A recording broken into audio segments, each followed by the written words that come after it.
This episode of the Made in Spain podcast is powered by GoCo Energy, clean, natural energy for life at the speed of go. Welcome to our exciting episode about the brands carrying the country's soul. This is the latest Made in Spain podcast episode, and I am Laura Senior Garcia. I'm Nalini Sharma, and we are your co-host for the podcast Made in Spain. And we thought, I don't think we've ever done this, sort of literal translation, Made in Spain. And we are focusing solely today on products made in Spain. So it's kind of a, little tongue in cheek, but also hopefully a nice discovery for our listeners. Absolutely. We are very excited to show you some brands that you may not have heard of before, and it is a range. It's from clothing to spices, so we're quite excited about this one. Before we get going, just a quick reminder that if you're not following along on socials at the Made in Spain podcast or the Made in Spain podcast, look for us on Instagram and TikTok and YouTube as well. And also please subscribe or follow in your favorite podcast platform. We would love to have you be a part of our community. Absolutely. All right. So what are we going to start with today?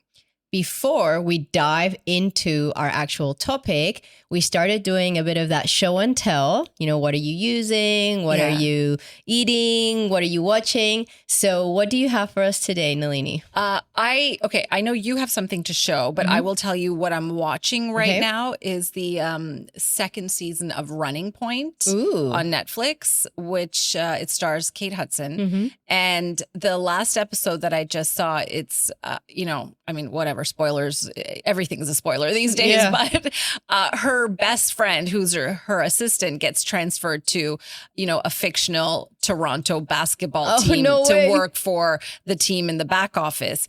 And the way they portray Toronto is super hilarious. It is so funny. Is it realistic?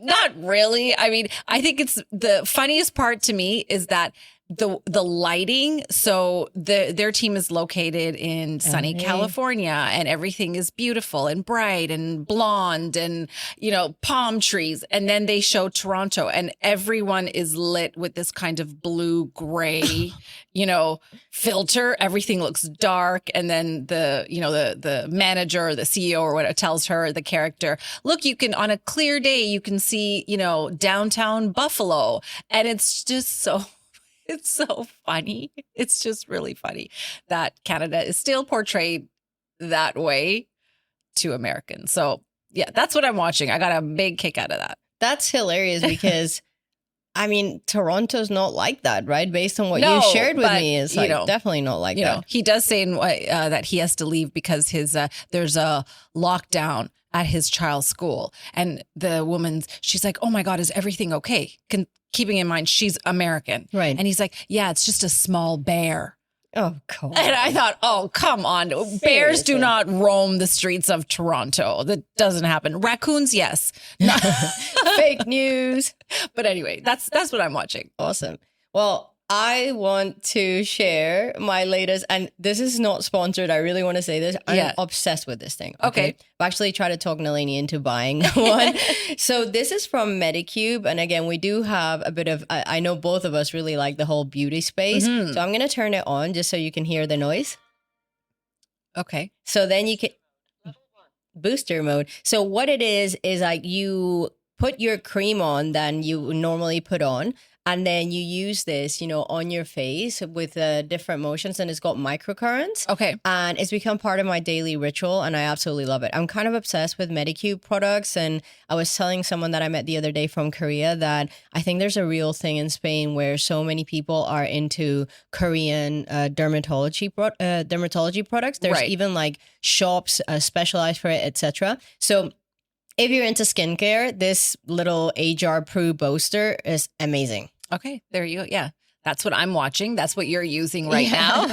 I like this segment. It's good. It kind of shows, another side to what's going on in our life.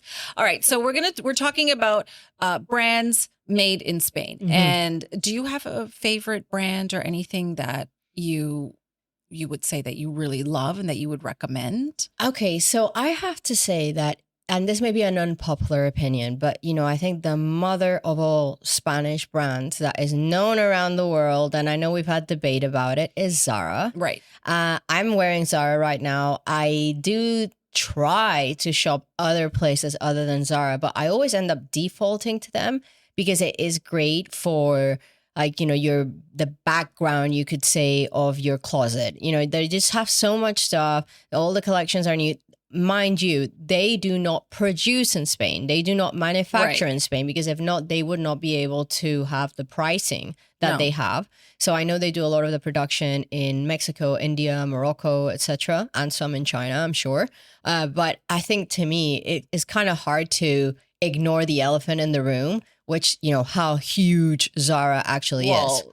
Is he not the wealthiest? I think he's one of the wealthiest people in the world. Yeah, exactly. On that list, at least in the retail space, in the clothing space, and in Spain. And if you actually look into the history of how they got started, it was I think 1975 in Galicia, and I think their first store was a jeans store. Wow. So to build this mammoth of a brand. And all the brands under it as well. It's not just Zara, it's all the other brands. But I think that is obviously, it's a monopoly, it's a dominance, it's the go-to. But there is also a space for the smaller creators.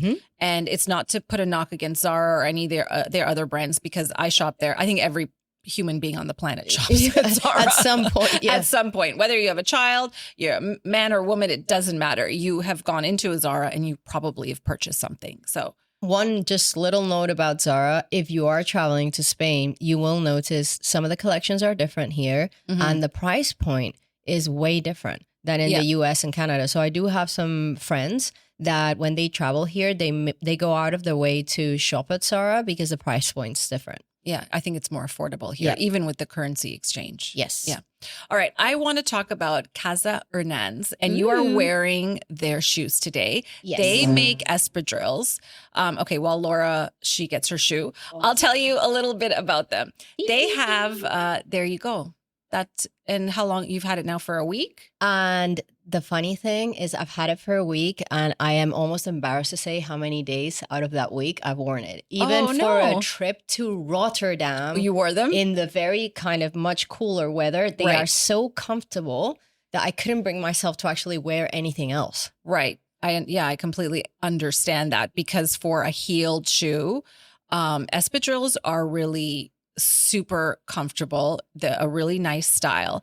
Casa Hernanz, I had the pleasure this week of speaking with the woman. She runs it with her brother now. Her name is Marta. They've been running this company through their family for 5 generations. It's so impressive. It's incredibly impressive. And what I would say is that, like a brand such as Casa Hernanz and other smaller brands, it's not about the money, whether you're saving or you're spending a little more. You're supporting part of the history of this country.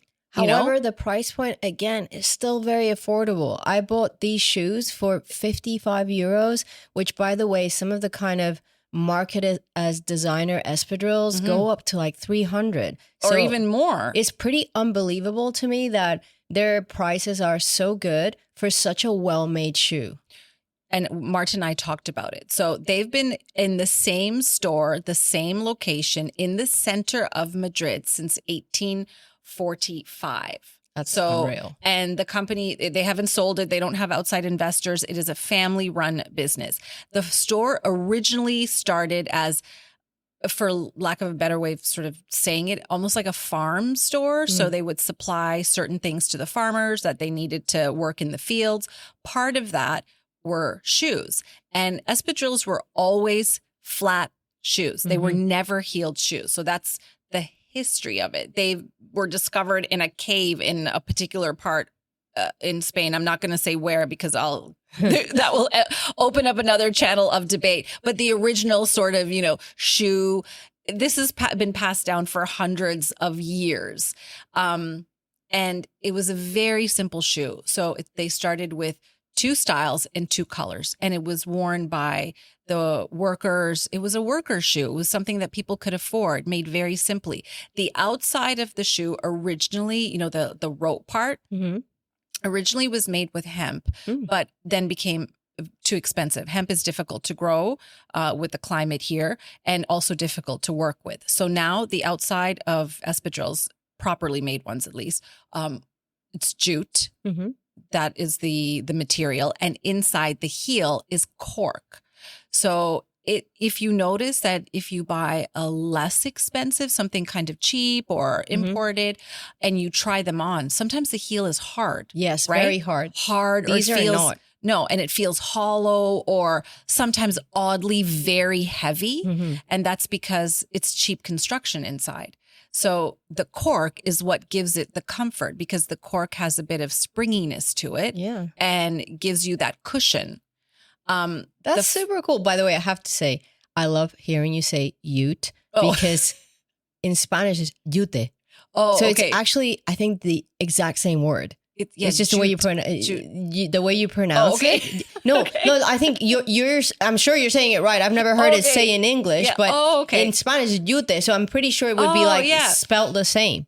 Well, so now imagine you have this company. It's existed since 1845. Since 1845, they've not moved their store. They used to have a bit of a factory there, but obviously they need space now. Yeah. I think a lot of their shoes are now made in factories in the south of Spain. Some of their shoes are still hand stitched, certain models. And you'll see, if you look at an espadrille, depending on the model, when you see that kind of stitching between the actual shoe and the heel, there's still people where they're sitting is kind of like a cottage industry. They're in their homes stitching this on by hand. And when you buy that, you are buying their labor, and that work that they put into it. It's not, it's just a shoe, it goes with your outfit. It looks nice, but there's also a whole history behind it.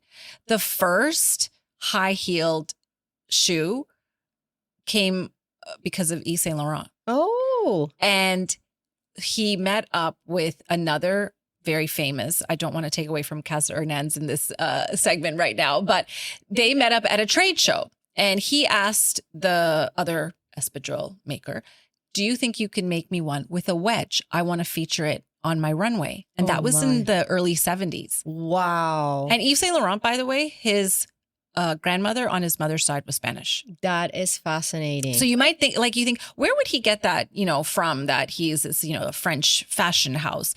And that was the first heeled espadrille. And from there, on the runways of Paris, it became popular and the heel wasn't as high, but it was still a decent wedge.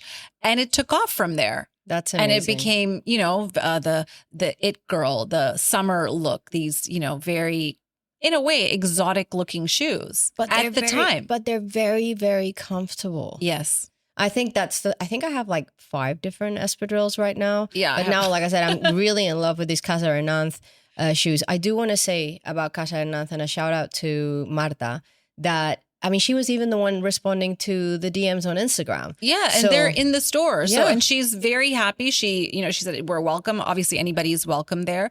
But if you look at the price point of their shoes compared to what you would spend for a designer, quote unquote, designer label. But when you say designer, you also have to think, what does that actually mean? Because they're actually the copier. You're paying for the marketing team. Yeah, you're paying for the. So they've copied a shoe that was originally designed here. So they're the designer.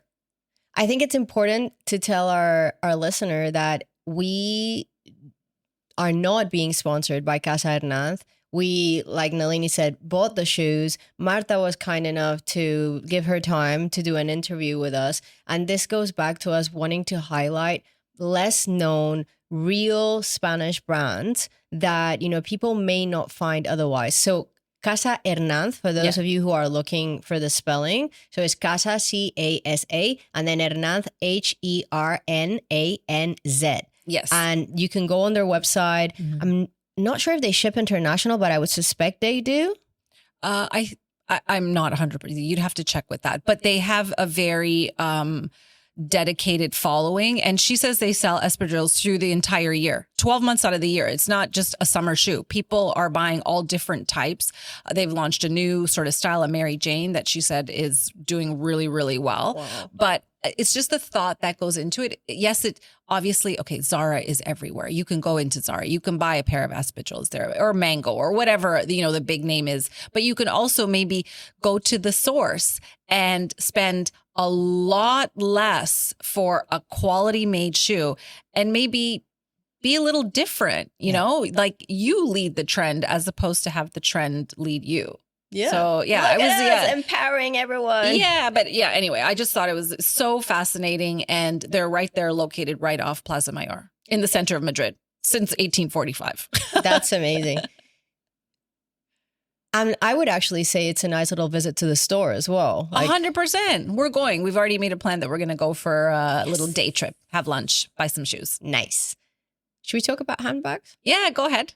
So one of the things that I know we've touched on before, but it still is like a big unknown to a lot of people, is that there's this little town near Cádiz, or in the Cádiz province, called Ubrique. Yes. And in Ubrique, they are actually hush making some of the biggest brands out there with some of the best quality. And there's also some brands that are kind of Spanish brands that are also producing there. But I think it is something that is definitely on our list to visit Ubrique. But the handbag and high quality leather industry here in Spain is absolutely amazing. Do you have any favorites that you want to mention? I do have some favorites. I will say we have not been to Ubrique yet. It is a trip that we do want to organize and sort of discover the town. But I do know that they tend to be quite secretive. Yes, they are very secretive. Which I completely understand. I'm sure the factories, and I told you they have a little bit of a like a university course there where you sign up, and it's several years where you learn the artisanship behind it, making these handbags by hand in most cases, or at least parts of the construction. I think I read that about 5,000 people, which is quite a large percentage of their population. It's not a big town. It's a small town. They work in that industry. So, and it's been passed down from generation to generation. Now, I've done my research. I've, watched YouTube videos of people deconstructing bags. It's hard for the really, really big names, the very luxury brands. Like Louis Vuitton, like Hermes. Say that maybe not the whole bag, but maybe parts of the construction are done in Ubrique. They don't confirm it. They never say. So that's because they want to say it's from Paris or it's a French brand or whatever. That's understandable. But Loewe is one of my favorites. So I think they have a really unique, and it's a very storied Spanish brand. I think that was like our second episode. Yeah, it was our second episode. And I do like, so Polène. Polène has actually become really big. Right. But the brand is Polène Paris, but it's made in Ubrique. So, and that's not a secret. I made sure I went on their website to see if they actually attribute where their bags are crafted. And it is in Spain, as well as Strathberry, which is a Scottish brand, quite popular with some of the, the it girls in the UK. Yeah, in the UK, in Canada, in America. Designed, created, kind of conceptualized in Scotland, but also made in Spain. And by the way, I don't think there is anything kind of that diminishes the value of the brand by it being made in Ubrique. If I had a brand and my pieces were made in Ubrique, I would be extremely proud of it, because again, you're talking about somewhere that is raising the artisans of the future. Exactly. And then there's the fear that what if that artisanship is not passed down? Yeah. Which is a big issue for a lot of trades. Yeah. What if it's not passed down? What if people, just it's slowly saying, well, we're not going to do this, or this can be automated. Okay, so now if it's automated, are you still paying that same price? So a bag that's 2,000 euros, dollars, whatever denomination, do you still want to spend that money if it's just coming out of completely a factory? To me, if it's like if someone tells you, here's this bag, it was handcrafted, you can picture the amount of hours, the love and the effort that went into it. That can't be taken away by automation or AI. No. So I think to me, it's kind of like they say now, one of the safest jobs you can go into is like being a plumber. You know, you're not going to be replaced by a robot immediately. Right. I think it's a very honorable line of work to be in. Right. I do want to have an honorable mention. I have two. One is from Valencia, Mint and Rose. Yes, Mint and Rose. I went in their store a couple weeks back, and it's sort of this, the concept of quiet luxury. Mm-hmm. So I quite like their style. And again, they have, they have espadrilles, they have nice heeled shoes, they have bags, they have leather, and all handcrafted in Spain. And their branding is really cool. Mm-hmm. I love their Instagram. I think Mint and Rose is very cool. And I even like the name. It's got like a bit of a cool sort of... It's definitely, and it's in a really fun part of the city. So if you do go to Valencia, you can check them out. And one more is Pokihomba hats. Oh, yeah. Pokihomba. Yes. Yeah. Pokihomba hats, which she is a artisan, again, a hat maker based in the Barcelona area. And she custom makes these really cool boho kind of cowboy hats. It's not the straw hat, it's a felt hat, but she customizes it and they come in different colors, but she makes it herself. From scratch. Yes. And so again, if you look them up, it Pokihomba, she shows the whole process. Yeah. And I think it's really nice how she shares that process on socials as well. Yeah. We haven't had a chance to chat with her, but I've been eyeing some of her things for a really long time now. And I keep saying, I want to go to Barcelona to visit her studio to just see what she does, because I think they're really unique. And these brands that we've talked about, they are not over the they're not super expensive. Yeah, like let's say €300 and below, definitely with the espadrilles. So they're artisans, they're small producers. They're designers. And if you choose to go down that road, it's something that I think even though you're spending maybe a little bit less on it, you should be proud to wear it. Yeah. And also, because it's original. And a lot of these things as well, you can fix them later. It's something that can stay with you and within your family for a long time. I do want to do a kind of, like you said, honorable mention. One handbag designer and manufacturer or maker that I've been looking at a lot, and we haven't had the chance to speak with them as well, as La Bien Hecha, which translates to the well-made. And it is mostly run by women, and they show their whole process with very high quality leathers, and they're very modern looking bags, but it's made very much the old school way. Okay. That's La Bien Hecha. Yeah, really interesting. And I always find it interesting that they, even though most of these brands are on social media, they tend to be a little bit more quiet. Yes. And they also don't, because they make everything by hand, they don't sell them in big quantities to, let's say, an El Corte Inglés or, any other big store. It's their little studio and they're making this and they have a following. So, it's direct to consumer. 100%. So you're not going through major distribution channels. It's direct to consumer. So yeah, for all of them, I think. Yeah. So I think it's a good mix between, the kind of the fast fashion, but also there are brands that you can support for this really almost the same amount of money, and it's being curated and made by hand. Absolutely. So I definitely think recommended if you're coming here, or even if you're not coming here, look these brands up. I think you'll find it fascinating. And I think for some of you that like things that are a little bit different that not everybody else is wearing, definitely worth checking them out. Okay. Do you want to talk about the fan? Okay. All right. So, yay. So, and then I think we'll go to some of the food products. But yes, I have this fan here, and I think, I'm just going to kind of. Yeah. So this is such a kind of cornerstone of Spanish culture. It's gets hot here in the summer, particularly. That fan's beautiful, by the way. Yeah, it's a big one. And this is not an expensive fan. But the point with the fan is that it's a little bit of a fashion statement, but it has been around for so long. And you will see women of all ages, and even sometimes men, when it gets really hot, using these fans. And I think that it's beautiful. And I know you told me about a store in Madrid was it Casa Diego? Yes.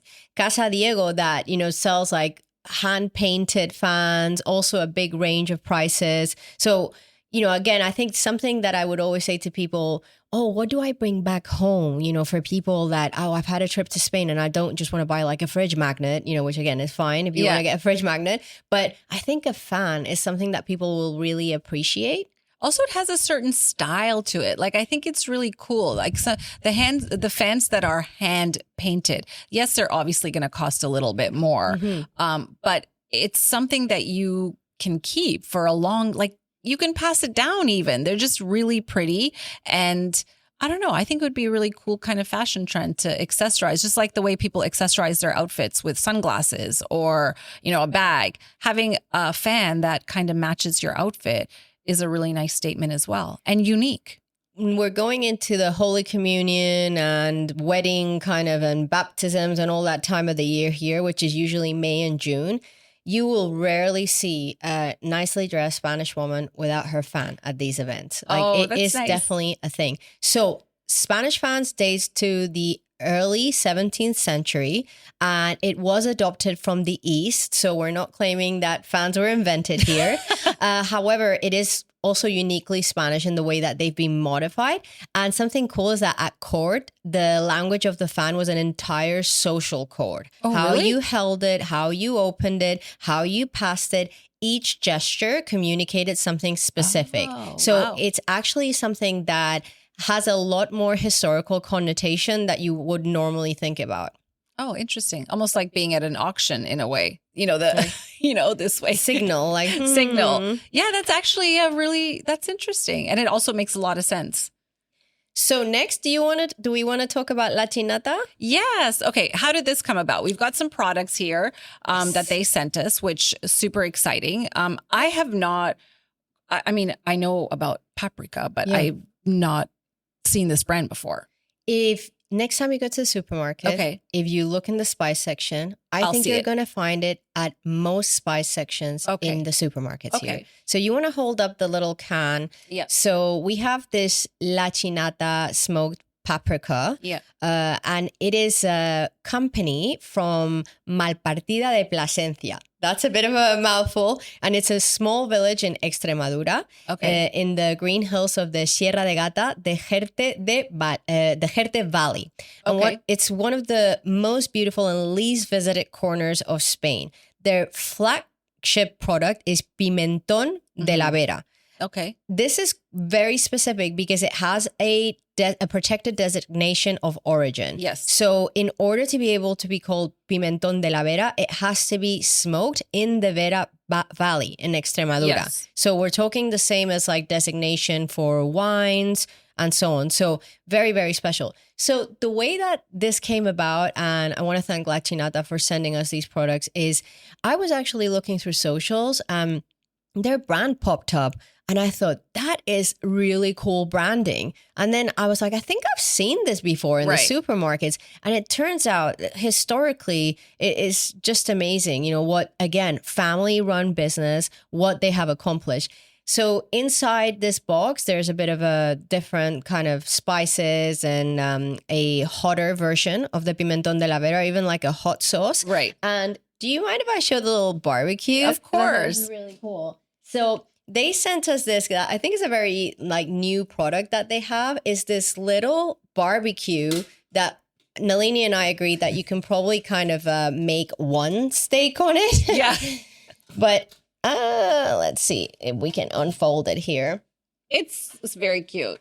It looks like a little, almost like a purse. Yes. Like you carry, so it's or a lunch kit. You have like a little, and there's a whole few more things that go into it. But this little barbecue kit I thought was super cool. And they also sent us don't move. They also sent us a paella kit that includes the Pimentón de la Vera, which is very much an ingredient, or the sazonador de paella. Mm-hmm. It's within the seasoning for paella. And it includes some olive oil and the rice to make the paella. So they have this little paella kit. Are you going to make that? Let's do that for one of our socials. It is a small pan. It's very small. It's very cute. It's a one-person paella kit. Let's put it that way. Yeah. But I think this is so cool that first of all, the response, they're very, very nice and approachable. I would definitely recommend checking out La Chinata. So I think worth noting that, well, let me ask you something, because you probably cooked a lot more with smoked paprika than I have. Do you want to say anything about that? Well, I know I did a little bit of research into paprika or pimentón. It is not native to Spain. Mm-hmm. Christopher Columbus brought it back from the South America. That basically. makes sense. Yeah. Or the Americas. So it is not indigenous here. And some of the varieties that he did return with were quite hot. But the soil here throughout, not just in Spain, but throughout Europe, because when you think about paprika, other cuisines in Europe, they use it very frequently and it's part of their, daily cuisine. The soil caused the peppers to sort of lose the fieriness. So a lot of the paprika here is flavorful, but it doesn't have that, the heat to it. For example, in Hungary, they use, paprika is huge, right? It's huge. So you think, how did it travel? Because of the explorers, they brought these plants back and it traveled and it's spread. Also, it's quite easy to grow the peppers here. The climate is very suitable, particularly in that region. Murcia also has it's very dry. So. Yeah, but Murcia also has a very vibrant paprika production as well, because again of the climate. But their paprika is different.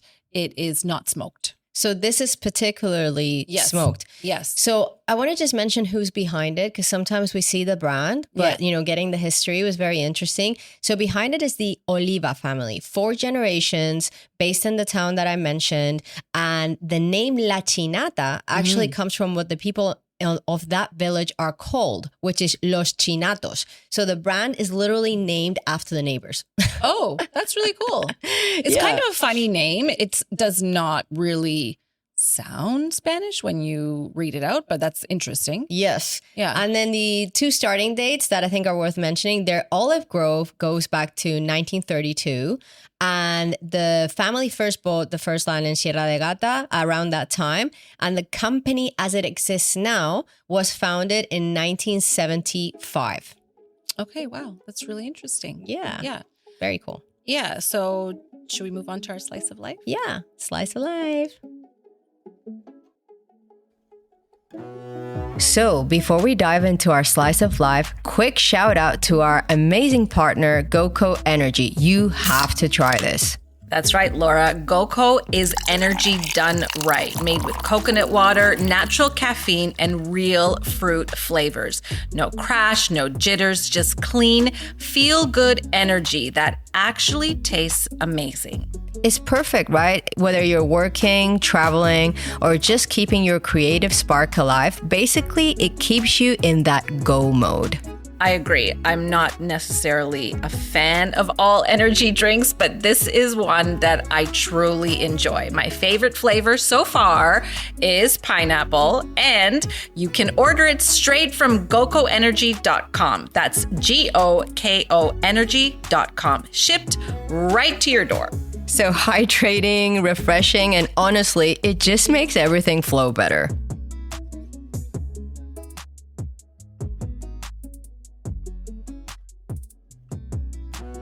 Slice of life. Yay.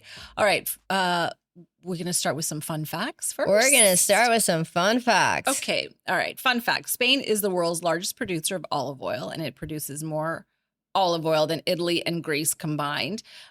Very interesting. I do believe that some of the olive oil from Spain is exported and it is repackaged in other countries and sold as under their brand. That is a fact. Yeah. Now, we're not going to name the brands that do that, but it is a fact. Yeah. I mean, it's very fun. Olive trees here, they grow everywhere. Yes. They're everywhere. I think I have 6 in the garden here. I have about 6, which I never know what to do with the olives. We can talk about that because there are things you can do with the olives that you can actually treat them at home without having to go through a big process. Yeah. But they're strong. Eh? Oh, my dogs eat them. Yeah, well, I'm sure that helps them with their restroom habits. They eat them. So fiber. Another fun fact, lladró, which I think there's a little bit less for the new generations, but lladró porcelain, this used to be such a big thing for older generations to collect the Lladró porcelain. I remember going to my grandma's house in Australia and she was like, she had this like piece of Lladró. It's an iconic glazed figurine. And they were founded by three brothers in the village of Almacera, just outside of Valencia, in 1953. And they started in a small Moorish kiln in the back garden. The brand exports to over 100 countries now. Wow. So Lladró, that's Lladro. It's really cool. But some of their pieces, I will warn you, are extremely expensive. Like they're collector's items. Right. That's interesting. It's also maybe sometimes the art of collecting those types of things doesn't pass down. Yeah, it's just, before when you used to go into people's homes and they had like their cabinet with their, glass kind of, and they had their little, things that they didn't want the kids to touch. To touch, absolutely. That would be there. That's it. All right. Now, other interesting fact, Spain has more land under basically wine cultivation than France or Italy, but produces less wine because yields are intentionally kept low. So that is, I think part of the culture here as well. It's very specific, the regions and the types of wines that they produce. Yeah. So, and I think that, again, no disrespect to French wines. No, absolutely. There's some really amazing ones, but I do think we have some great, great wine in this country. Very, very affordable. I will say, okay, we'll get to the reason we're holding a cane in a second, but I want to do a mention to this particular winery, Masset. It's really funny because we ran into them. We got to know them at a food show we went to in Alicante. And since then, I'm on a regular call list with the with the woman. I don't know her name, but she actually calls for my son because she doesn't speak English. So he places the order and they're friends. Yeah. I don't think she knows his. Yeah, I don't think she knows his age, but they have very long conversations about the wine order, and he negotiates with her on the phone. It's really very funny. However, this particular cava, it has won awards for being the best cava in the world. Ooh. 1917, the brand 1917. So they have been in the family themselves, family run business in the Barcelona-ish region. So that part of the country, which again, that actual area of Spain is known for cava. Production.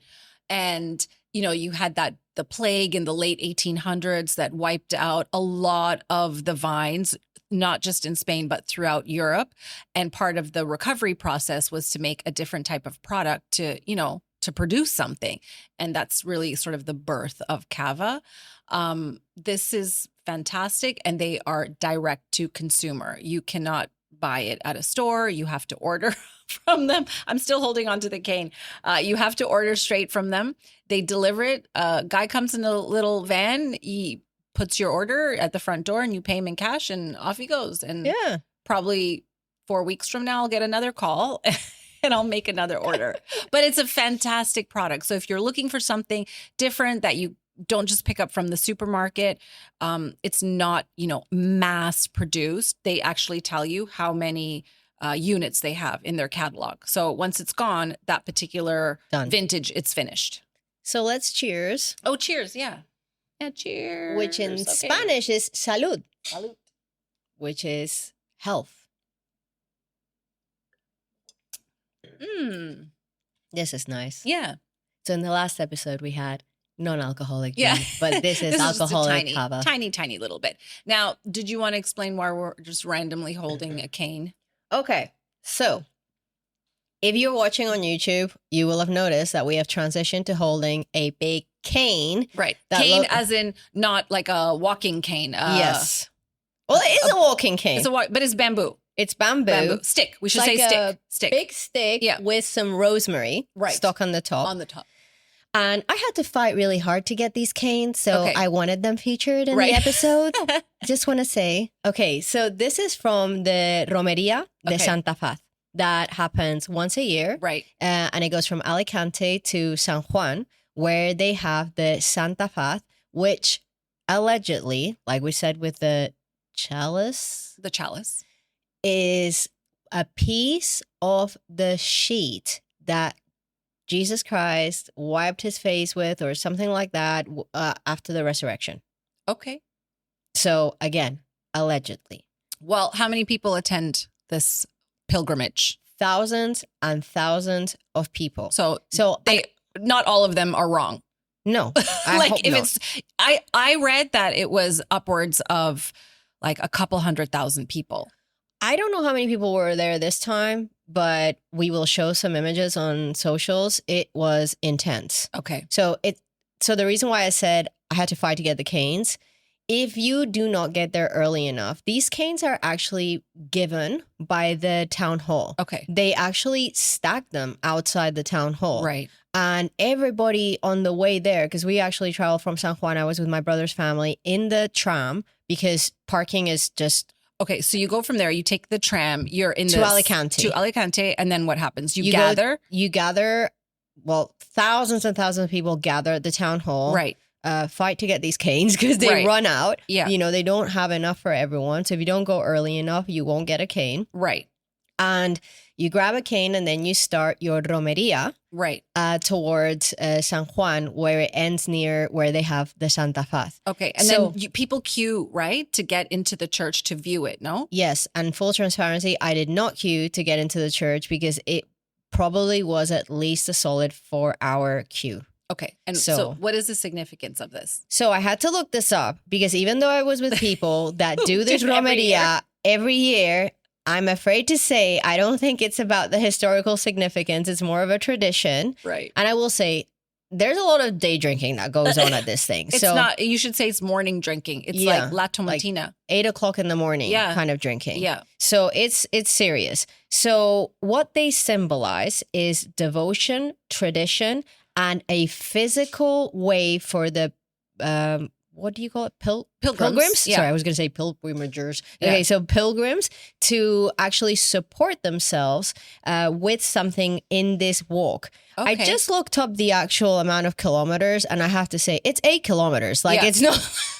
It's not like it's 80 kilometers. No, so, but it's a lot. It is a lot. And some people do it barefoot because maybe they've made a promise. Did you see people doing it barefoot? Yes, we saw a couple of people doing it barefoot. Wow. Apparently, some people do it on their knees. I didn't see anyone do the 8 kilometers on their knees on tarmac, but apparently, if you've made this promise that you want to come true, they do it. So it's interesting because the rosemary also has a significance, and that's why these sticks or canes are called romeros. Okay. So romero is rosemary in Spanish. So a little bit about the experience that I thought was really, really cool. I've been telling my family that I was going to do this for a while. My brother lives there and he's like, you have to come. I have to give a shout out to my brother, who brought Jägermeister to do shots of Jägermeister on the road. And I was like, you know what? This is a first for me.